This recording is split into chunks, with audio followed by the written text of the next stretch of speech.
Well, it's official. Suzuki has launched the vstrom 1050, and I have to admit, I'm a little disappointed. Much like the Honda Africa Twin, they're trying to monetize on the image.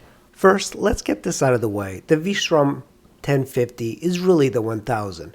It's got the same frame, it's got the same tires, it's got the same suspension, and it really is the same displacement as the 1000.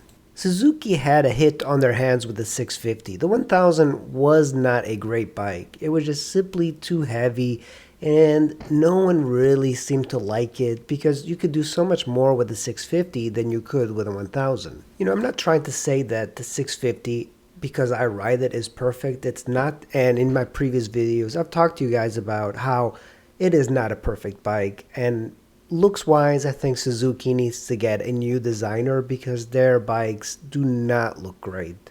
This vstrom 1050 is styled after the DR800 of old. In the 90s, it was a very popular bike along with the Africa Twin and the Yamaha Tenere. Those three were extremely popular as the big trailies in Europe. Very similar styling for the DR800 and the vstrom 1050. And in a way, I prefer the DR800, and it's a lot simpler. They're even bringing back the same colors, kind of like what Honda did with the Africa Twin and the Yamaha with the Tenere. But you have to keep in mind that the Tenere and the Africa Twin were really good bikes, very sought after.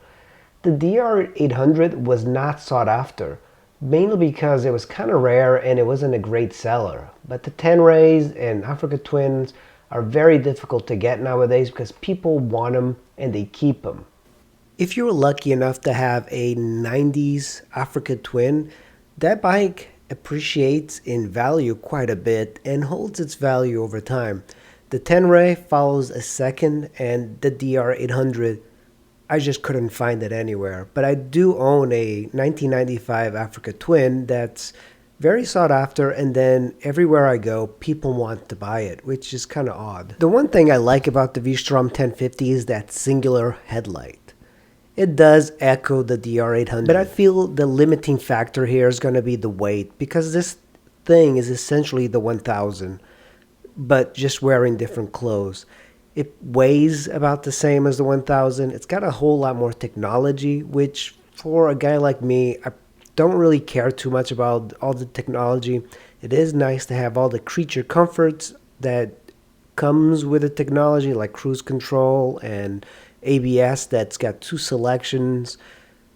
But I believe that the vstrom 1050 should have come stock with a 21-inch front wheel and a shaft-driven drive. And I have ridden the 1000 before, and I didn't really like it because the problem is when you come from the 650 to the 1000, you might not think that the weight is significantly higher, but in the corners, it really comes out as being very evident.